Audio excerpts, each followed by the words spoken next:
జనతా టీవీకి స్వాగతం. ముందుగా ముఖ్యాంశాలు.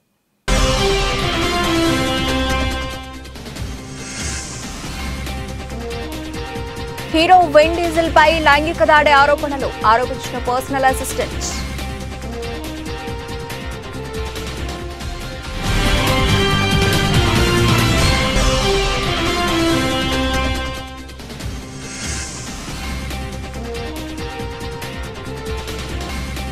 యూనివర్సిటీలో కాల్పులు, 15 మంది మృతి.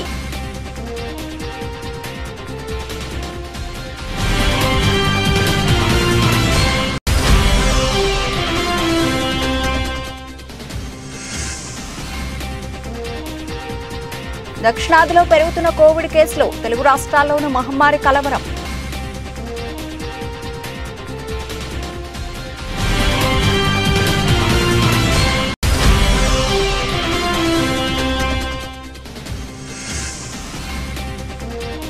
అంగన్వాడీల డిమాండ్లపై స్పష్టత ఇచ్చిన బొత్స, కీలక అంశాలు వెల్లడించిన మంత్రి.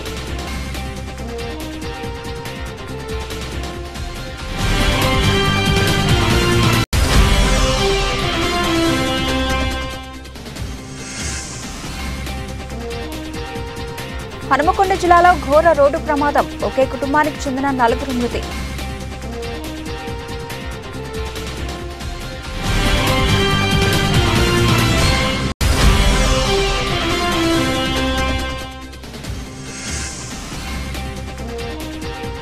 ఆఖరి పోర్లో అదరగొట్టిన బౌలర్లు, పోటీ సిరీస్ ను ఒడిసి పట్టిన వెస్టిండీస్.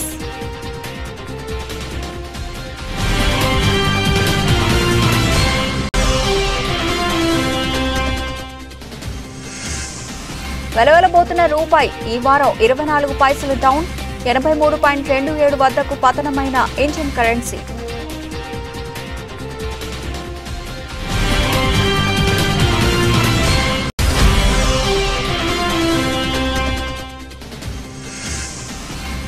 తేలియాడే స్టార్ హోటల్ ని మించిన విలాసాలు, ప్రపంచంలోనే అతిపెద్ద లగ్జరీ షిప్ గా నిలిచిన B legacy.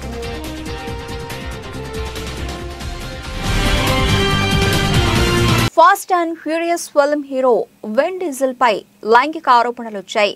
2010లో Fast and Furious series కు చెందిన 5వ చిత్రాన్ని షూట్ చేస్తున్న సమయంలో నటుడు విన్ డీజిల్ లైంగిక దాడికి పాల్పడినట్లు అతని పర్సనల్ అసిస్టెంట్ ఆరోపించారు. హీరో తరఫున లాయర్ మార్క్ సింక్లెయిర్ ఈ కేసును వాదిస్తున్నారు. పర్సనల్ అసిస్టెంట్ ఆస్టా జోనాసన్ కోర్టును ఆశ్రయించారు. సినిమాలో ఓ సీన్ కోసం నటన చేస్తూ తనను గోడకు నొక్కి అటాక్ చేసినట్లు ఆస్టా ఆరోపించింది. ఆ ఘటన జరిగిన కొన్ని గంటల తర్వాత తనను ఉద్యోగం నుంచి తీసివేసినట్లు ఆమె తన ఫిర్యాదులో చెప్పింది. లాస్ ఏంజల్స్ కోర్టులో జోనాసన్ తన కేసును ఫైల్ చేశారు.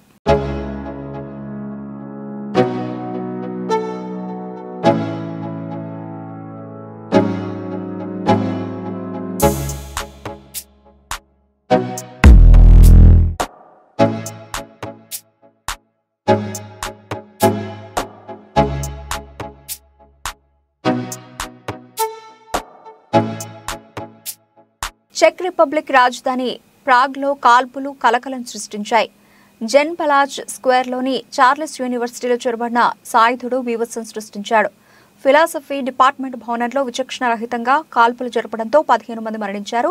మరో 20 మందికి పైగా గాయపడ్డారు. సమాచారం అందుకున్న పోలీసులు ఘటనా స్థలానికి చేరుకుని దుండగుండి మట్టుబెట్టారు.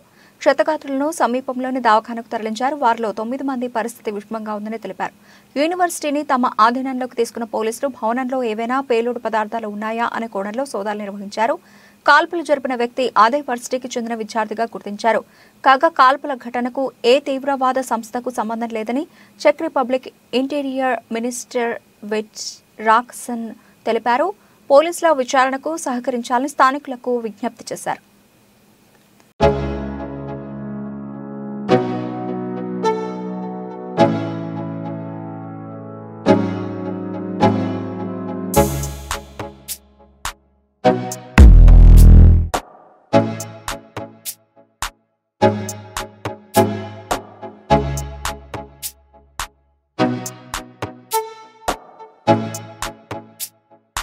దక్షిణాది రాష్ట్రాల్లో కోవిడ్ కేసులు రోజు రోజుకు పెరుగుతూ ఆందోళన కలిగిస్తున్నాయి. దేశంలో చాప కింద నీరులా మెల్లమెల్లగా మహమ్మారి విస్తరిస్తోంది. దీంట్లో భాగంగా దేశంలో ప్రస్తుతం 2,997 కేసులు నమోదు కాగా గడిచిన 24 గంటల్లోనే 328 కొత్త కేసులు నమోదయ్యాయి. కోవిడ్ సోకి ఒకరు మృతి చెందడం ఆందోళన కలిగిస్తోంది. దక్షిణాది రాష్ట్రాల్లో కోవిడ్ కేసులు రోజు రోజుకు పెరుగుతూ ఆందోళన కలిగిస్తున్నాయి.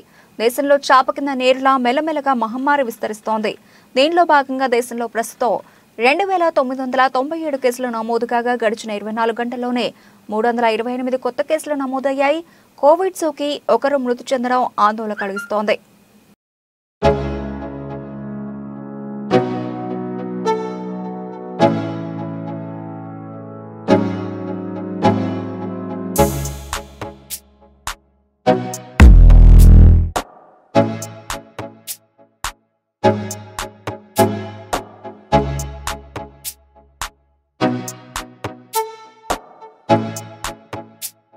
బాలింతలు, గర్భిణీలు, పిల్లలకు పోషకాహారం అందించకుండా అంగన్వాడీ సెంటర్లు మూసేయడం ఎంతవరకు కరెక్ట్ అని ప్రశ్నించారు మంత్రి బొత్స సత్యనారాయణ.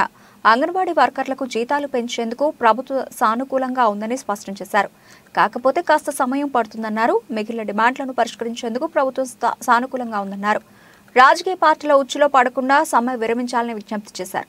తన మాటను వింటారని ఆశిస్తారని భావిస్తున్నట్లు తెలిపారు. అంగన్వాడీలకు వేతనాలు 26,000 రూపాయలు అయినా ఇవ్వాలని కోరినట్లు చెప్పారు. తెలంగాణలో కంటే అధికంగా ఇవ్వాలని డిమాండ్ చేసినట్లు తెలిపారు. దీనిపై అధికారులతో సమీక్షలు జరుపుతున్నట్లు బొత్స వివరించారు. ఇప్పటికే అంగన్వాడీలతో చర్చలు జరిపినట్లు పేర్కొన్నారు. ఇప్పటి వరకు రాష్ట్ర ప్రభుత్వం ఇస్తున్న గ్రాడ్యుటీని 50,000 రూపాయల నుంచి ₹1,00,000 చేస్తామని, హెల్పర్లకు 20,000 నుంచి 40,000 రూపాయలు ఇస్తామని చెప్పినట్లు వెల్లడించారు. అంగన్వాడీలను మినీ సెంటర్ల నుంచి మెయిన్ సెంటర్లుగా ఏర్పాటు చేయాలనే డిమాండ్పై రాష్ట్ర ప్రభుత్వం సానుకూలంగా ఉన్నట్లు చెప్పారు. స్థానికంగా ఉన్న జనాభా ప్రాతిపదికన సెంటర్లను ఏర్పాటు చేసేందుకు సిద్ధంగా ఉన్నట్లు వివరించారు. కేంద్ర ప్రభుత్వం ఆదేశాల మేరకు సెంటర్లను ఏర్పాటు చేస్తామన్నారు. ఈ అంశాలపై ముఖ్య కార్యదర్శులతో చర్చించి సంప్రదింపులు జరిపి నిర్ణయం తీసుకున్నట్లు తెలిపారు. తమకు అర్థమైంది. మేము 19లో 11,500 ఇస్తే వాళ్ళు 21లో 21 చూడమైంది. అంటే ఈ 2 సంవత్సరాలు కూడా తెలంగాణ కంటే మనం ఎక్కువ ఇచ్చాం కదా. ఇప్పుడు దానికంటే ఎక్కువ ఇవ్వమంటాం. దాన్ని మాత్రం ఏమన్నామంటే ఇది సమయం కాదు, 2 నెలల్లో మనం సాధారణ ఎన్నికలకు వెళ్తున్నాము. ఎన్నికలైన తర్వాత దీని మీద సానుకూలమైన నిర్ణయం తీసుకుంటాం తప్పకుండా మీ పట్ల. ఎందుకంటే జగన్మోహన్ రెడ్డి గారు మహిళా పక్షపాతి. ఆయన ఏ విషయంలోనూ సరే మహిళలకి ఏదైనా చిన్న అంశంలో ఏదైనా ఇబ్బంది వస్తుందంటే వెంటనే స్పందన చేస్తారు. అందుకే ఏదైతే ఇందాక మీకు చెప్పిన ఈ 11 అంశాల్లో ఉన్నాయో ఈ 10 అంశాలని ఆయన కూర్చొని డిస్కస్ చేసి వీటన్నిటి కూడా ఆమోదించమని చెప్పారు. మీ ప్రమోషన్స్ కానీ, మీ ఏజ్ రిస్ట్రిక్షన్ కానీ, ప్రమోషన్లో ఏజ్ అనౌన్స్మెంట్ కానీ, లేదు గ్రాట్యుటీని కేంద్ర ప్రభుత్వం ఇచ్చిన అయిపోయినా 50,000 రూపాయలు, ₹1,00,000, 20,000 రూపాయలు ఇస్తుంది, 40,000 రూపాయలని. అలాగే ఏదైతే మినీ అంగన్వాడీ సెంటర్ మినీ అన్న వాటిని పరిశీలించి ఇవన్నీ చేయమని చెప్పని ఆయన వచ్చి ఆదేశించారు. ఆదేశానుసారం మేము వచ్చి సమావేశం పెట్టాం. మరి ఎందుకోసం నాకు అర్థం అవ్వట్లే. మేము కోరింది ఏంటి? 3 నెలల సమయం కోరా. ఎన్నికలు ఏప్రిల్ అయిపోతాయి. ఆ తర్వాత దీని మీద చర్చించుకొని తప్పకుండా మీ జీతాలకి ఆ పెంపు మీద ఓ నిర్ణయం తీసుకుంటాము. మీ కోరికను మేము కాదనలేదు. మీ సమస్య తెలంగాణను మీరు ఇచ్చారు కాబట్టి మేము మేనిఫెస్టోని తీసుకొచ్చుకుంటాం తప్ప మేము లేకపోతే మీరు అన్నారు మేనిఫెస్టో పెట్టారు కాబట్టి ఎందుకు మేనిఫెస్టో పెట్టిన ప్రకారము అధికారం వచ్చిన తర్వాత మీకు 1,000 రూపాయలు ఎనాలిసిస్ ఇచ్చాము. కానీ ఎప్పుడు తెలంగాణ పోయింది అప్పుడు పెంచుతామని నేను చెప్పలేదే. అయితే ఎన్నో అంశాల్లో తెలంగాణ మనకంటే తక్కువ ఇస్తుంది, ఎక్కువ ఇస్తుంది ఉన్నాయి డిఫరెన్స్. ఏ స్టేట్ ఉన్నాయి ఈ దేశంలో? మన పక్కనున్న ఒరిస్సాని కానీ ఇంకో రాష్ట్రం కానీ తీసుకుంటే ఆ లిస్టులు కూడా ఉన్నాయి. మనకంటే వెనకాతలు వచ్చి సుమారు 14-15 రాష్ట్రాలు మనకంటే తక్కువ ఇస్తున్నాయి. దాంతో మేము కంపేర్ చేయము. దాంతో మాకు అవసరం లేదు. మీది ఏదైతే మీకున్న సమంజసం కోరుకుందో జీతం పెంచాలని మీరు కోరుకుంటున్నారు, తప్పకుండా దాని మీద చర్చిద్దాం, నిర్ణయం తీసుకుందాం. మీరు చెప్పింది కూడా ముఖ్యమైన చెప్తే ముందు మీరు విధుల్లోకి వెళ్ళండి. ఉన్న బాలింతలు ఉన్న ఎవరైతే పిల్లలు బాలింతలు ఉన్నారో వాళ్ళకి ఇబ్బంది వస్తుంది. అది ధర్మం కాదు. ఆ బాలింతలకి ప్రెగ్నెంట్ లేడీలకి ఇవ్వాల్సిన ఏదైతే కిట్లు వైఎస్ఆర్ కిట్ ఉందో, అలాగే బాలామృతం ఏదైతే ఇస్తున్నామో వాటన్నింటినీ కూడా మీరు ఇలా పెట్టి స్ట్రైక్ చేసి సమ్మె అని చెప్పిన పంతోని వాళ్ళని పస్తులు పెట్టడం వాళ్ళకి ఇవ్వడం ధర్మం కాదని చెప్పి వాళ్ళని పదే రిక్వెస్ట్ చేస్తాం. కీసర మండల కేంద్రంలో ఎంపీడీఓ కార్యాలయ ఆవరణలో జరిగిన షాదీ ముబారక్ కళ్యాణ్ లక్ష్మి చెక్కుల పంపిణీ కార్యక్రమంలో పాల్గొనడం జరిగింది. కీసర మండలం దమ్మాయిగూడ నాగారం మున్సిపాలిటీకి చెందిన 35 మంది లబ్ధిదారులకు 1,116 రూపాయల చెక్కులను పంపిణీ చేయడం జరిగింది.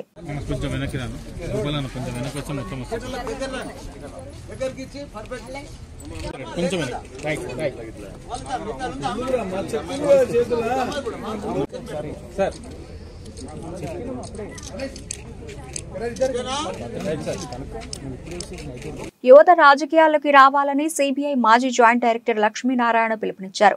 ధన కుల వంశపారపర్య రాజకీయాలకు స్వస్తి పలకాలన్నారు. విజయవాడలో గురువారం సాయంత్రం ఐలాపురం కన్వెన్షన్ హాల్లో అర్ధరాత్రి ఆలోచన అనే కార్యక్రమాన్ని లక్ష్మీనారాయణ నిర్వహించారు.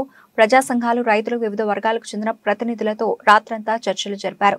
అర్ధరాత్రి స్వాతంత్ర్యం వచ్చిన దేశంలో ప్రధాన సంఘటనలన్నీ అర్ధరాత్రి జరిగాయని జేడీ గుర్తు చేశారు.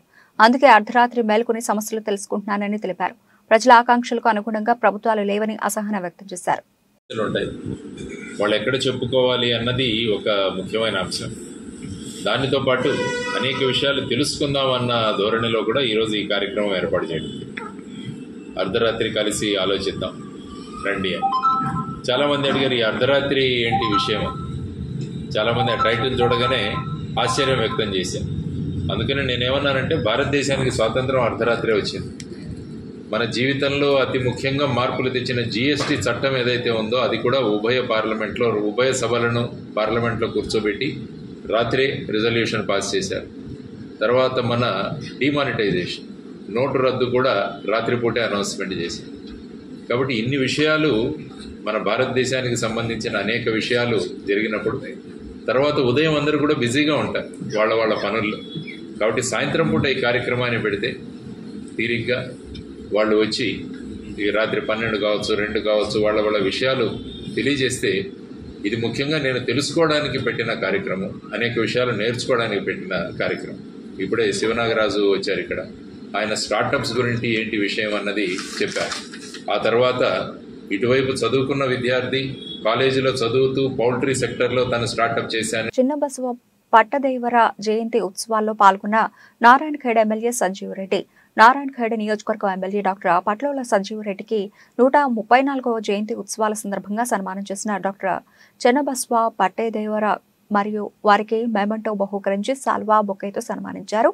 కర్ణాటక రాష్ట్రంలోని బాల్కి పీఠాధిపతి చెన్నబసవ పట్టాదేవర 134వ జయంతి ఉత్సవాల్లో పాల్గొని పీఠాధిపతుల సన్మానం పొందిన డాక్టర్ పట్లోల సంజీవ్ రెడ్డి ఎమ్మెల్యే నారాయణఖేడ్ వారితో మఠాధిపతులు, స్వాములు మరియు దారం Shankar set municipal floor leader Gunderao, sarpanch Anil Patil, sarpanch తదితరులు పాల్గొన్నారు.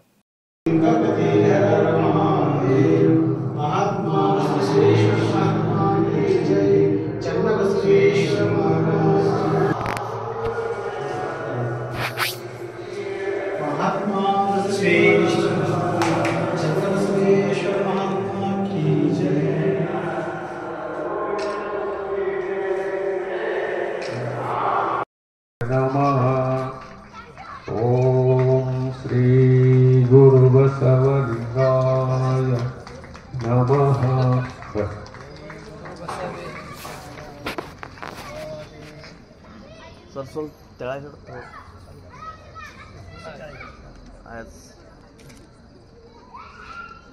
శ్రీశైలం నియోజకవర్గం ఆత్మకూరు టౌన్ వైఎస్ఆర్ పార్టీ కార్యాలయం నందు రాష్ట్ర ముఖ్యమంత్రి వైఎస్ జగన్మోహన్ రెడ్డి పుట్టినరోజు సందర్భంగా Karthik Premier League logo brochure ని అట్టహాసంగా శిల్పా కార్తిక్ రెడ్డి ఆవిష్కరించారు. శిల్పా కార్తిక్ రెడ్డి మాట్లాడుతూ, నియోజకవర్గం కోసం ఎప్పుడూ ముందుండి క్రీడా పోటీలు నిర్వహిస్తున్నామని, అదేవిధంగా వచ్చే నెల 6వ తారీఖు నుండి Karthik Premier League cricket tournament ను ఏర్పాటు చేశామని, ప్రతి గ్రామం టౌన్ నుంచి యువత పెద్ద ఎత్తున పాల్గొనాలని యువతను ఉద్దేశించి తెలియజేశారు.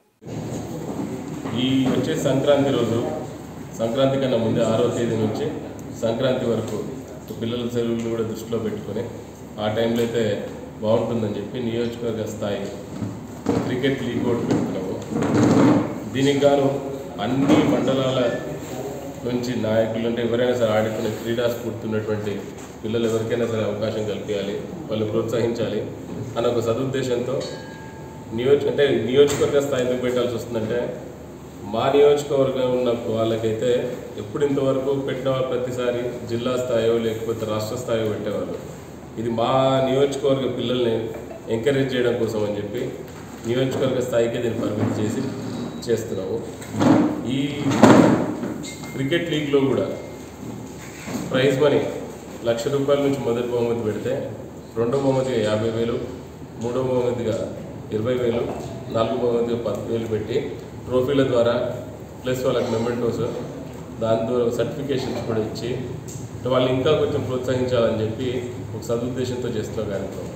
దీంతోపాటు కబడ్డీ, ఖోఖో. కాకినాడ జిల్లా ప్రతిపాడు నియోజకవర్గ ప్రతిపాడు జాతీయ రహదారిని నిర్బంధించిన ప్రతిపాడు లాయర్లు ఆంధ్రప్రదేశ్ ప్రభుత్వం నూతనంగా తీసుకువచ్చిన ఆంధ్ర టైటిలింగ్ యాక్ట్ 27/2023ని రద్దు చేయాలని డిమాండ్ చేస్తూ ఈ రోజు ప్రతిపాడు బార్ అసోసియేషన్ ఆధ్వర్యంలో నేషనల్ హైవే బంధించడం జరిగింది. ప్రజల స్థిరాస్తులకు భంగం వాటిల్లే విధంగా ఈ చట్టం ఉందని, కేసులు, సివిల్ కేసులు రెవెన్యూ అధికారులకు కట్టబెట్టడం మంచిది కాదని ఆయన అన్నారు.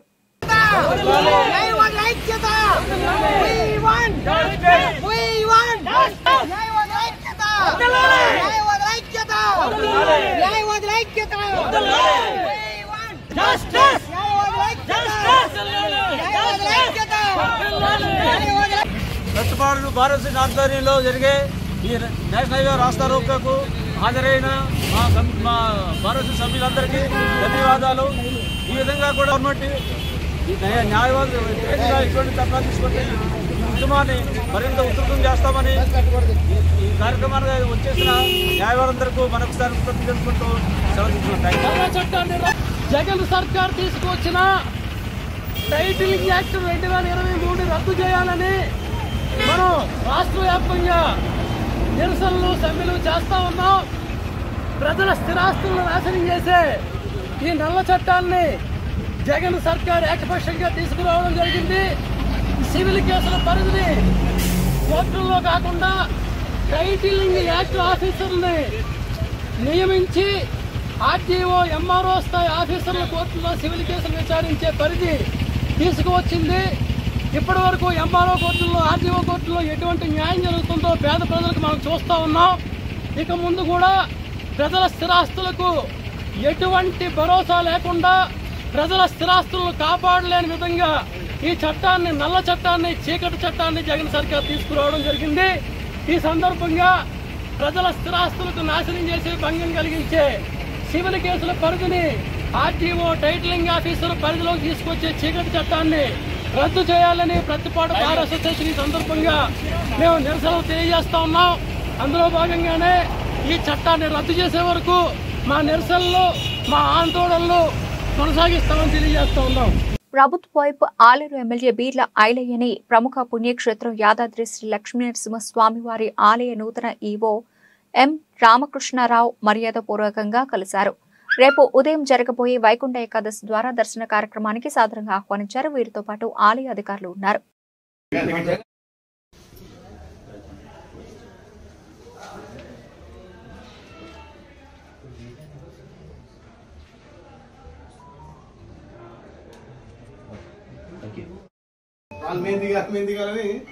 అన్ని పరిస్థితి.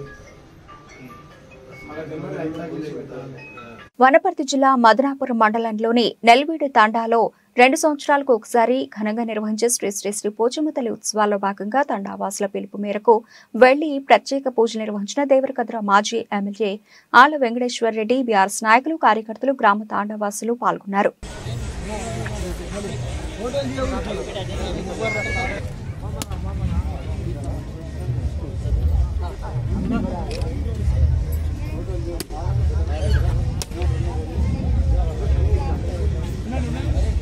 హనుమకొండ జిల్లాలో ఘోర రోడ్డు ప్రమాదం జరిగింది. ఈ ప్రమాదంలో ఒకే కుటుంబానికి చెందిన 4 దుర్మరణం చెందారు. ఎల్కతుర్తి మండలం శాంతినగర్ వద్ద రోడ్డు ప్రమాదం జరిగింది. ఎదురెదురుగా వస్తున్న కారు, లారీ ఒకదానికొకటి బలంగా ఢీకొన్నాయి. దీంతో 4 అక్కడికక్కడే మృతి చెందారు. మరో 3కి తీవ్ర గాయాలయ్యాయి. ఏటూరు నాగారం నుంచి వేములవాడకు వెళుతుండగా ఘటన చోటు చేసుకుంది. ఏటూరు నాగారం మండల కేంద్రానికి చెందిన మంతెన శంకర్ తన కుటుంబ సభ్యులతో కలిసి కారులో వేములవాడ వెళ్తున్నారు. మార్గం మధ్యలో హనుమకొండ జిల్లా ఎలకతుర్తి సమీపంలో కారును ఇసుక లారీ ఢీకొట్టింది. దీంతో కారులో ప్రయాణిస్తున్న మంతెన కాంతయ్య, మంతెన శంకర్, మంతెన భారత్, మంతెన వందన నలుగురు అక్కడికక్కడ మృతి చెందారు. మరో ముగ్గురికి తీవ్ర గాయాలయ్యాయి. క్షతగాత్రులను చికిత్స నిమిత్తం వరంగల్ ఎంజీఎంకు పోలీసులు తరలించారు. తీవ్రంగా గాయపడిన మంతెన రేణుక, మంతెన భార్గవ్, మంతెన శ్రీదేవి ఎంజీఎంలో చికిత్స పొందుతున్నారు. ఒకే కుటుంబానికి చెందిన నలుగురు చనిపోవడంతో ఏటూరు నాగారంలో విషాద ఛాయలు అలుముకున్నాయి. మృతులు బంధువులు కన్నీరు మున్నీరవుతున్నారు.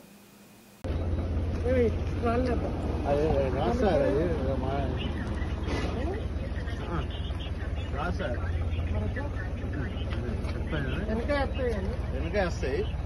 ఇది ఎందుకు చెప్పన్నా కూడా వెనకకే రానియాలి. మన ఏదైనా అది వస్తే గుంజచ్చు. 50 నెలలు సీట్లు మధ్యలో మధ్యలో ఎరకపాడీలను తీసి సీట్ వెనక రాలేదు. వెనకపాడీలను తీసి సీట్ వెనుక.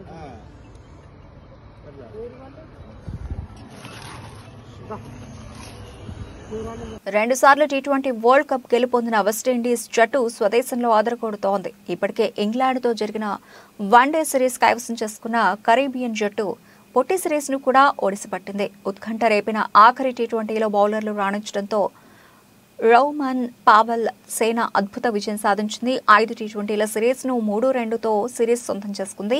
ఇంగ్లాండ్ నిర్దేశించిన 133 పరుగుల లక్ష్యాన్ని విండీస్ 6 వికెట్ల నష్టాన్ని 19.2 ఓవర్లలో ఛేదించింది. ఆఖరి ఓవర్లో విండీస్ విజయానికి 10 రన్స్ అవసరమయ్యాయి.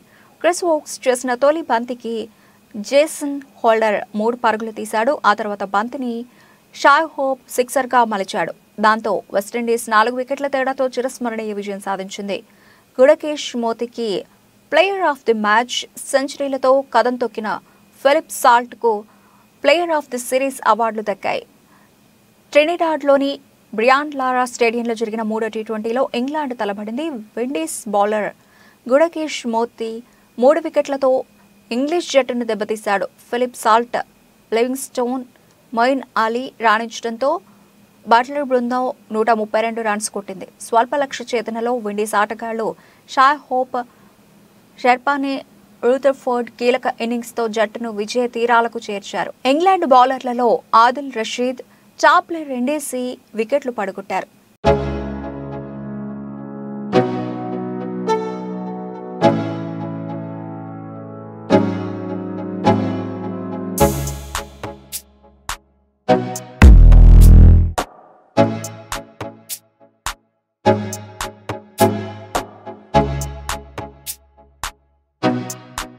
ఫారెక్స్ మార్కెట్లో రూపాయి నేలచూపులు చూస్తోంది.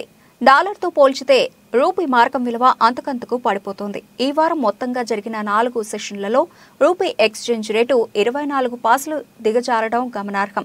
గురువారం 9 పైసలు కోల్పోయి 83.27 వద్ద స్థిరపడింది. అంతకుముందు బుధవారం ట్రేడింగ్లో ఎక్కడికక్కడే ఉన్న రూపాయి మారకం విలువ మంగళవారం 8 పైసలు, సోమవారం 7 పైసలు చొప్పున నష్టపోయింది.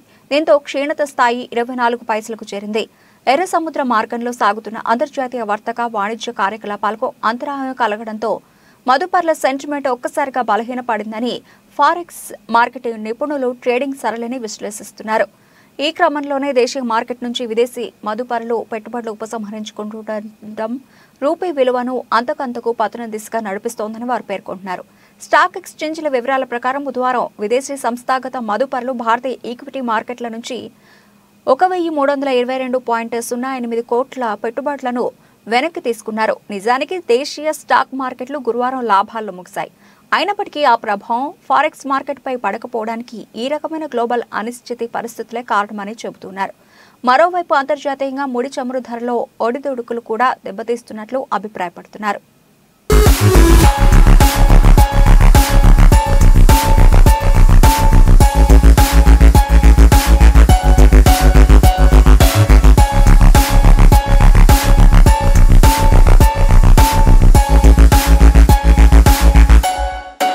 చైనా మరో భారీ విలాసవంతమైన ఓడను నిర్మించి ప్రపంచం చూపు తన వైపు తిప్పుకుంది.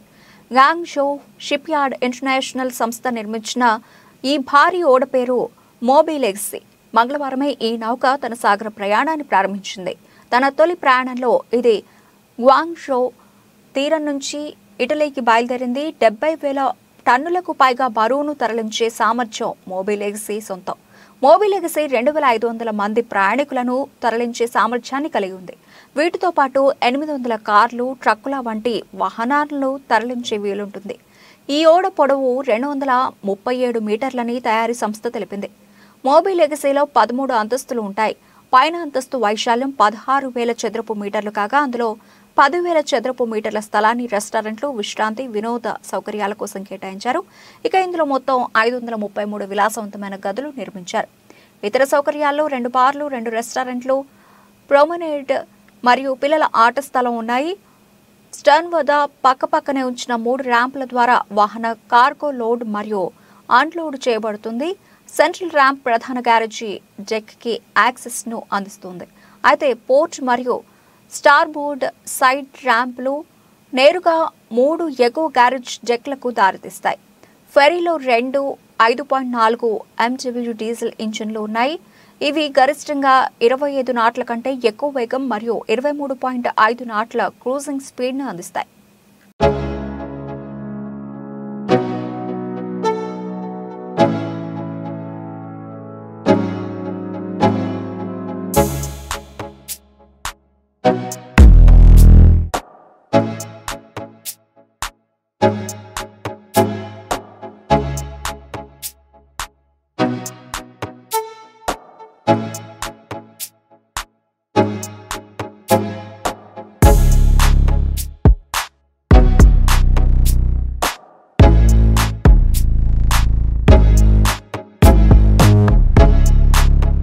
బులెటిన్ ముగించే ముందు హెడ్లైన్స్ మరోసారి.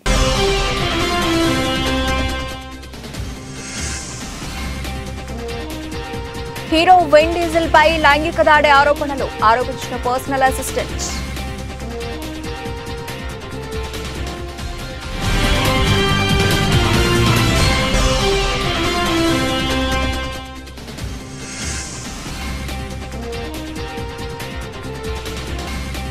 యూనివర్సిటీలో కాల్పులు 15 మంది మృతి.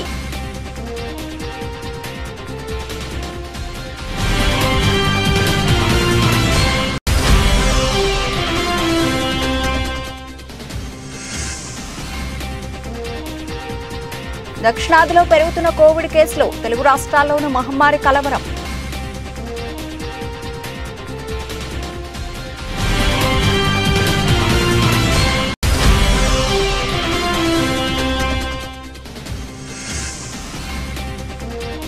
అంగన్వాడీల డిమాండ్లపై స్పష్టత ఇచ్చిన బొత్స, కీలక అంశాలు వెల్లడించిన మంత్రి.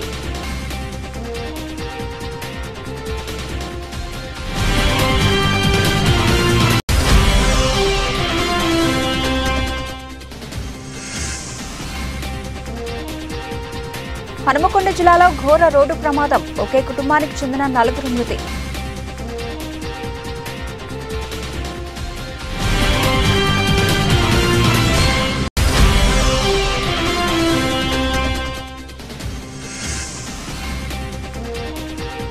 ఆఖరి పోర్లో అదరగొట్టిన బౌలర్లు, పోటీ సిరీస్ ను ఒడిసి పట్టిన వెస్టిండీస్.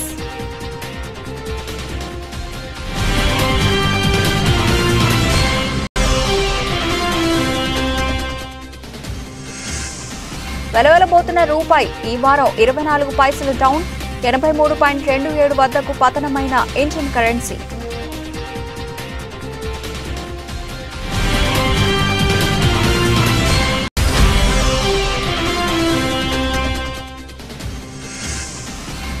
తేలియాడే స్టార్ హోటల్ ని మించిన విలాసాలు, ప్రపంచంలోనే అతిపెద్ద లగ్జరీ షిప్ గా నిలిచిన బీ లెగసీ.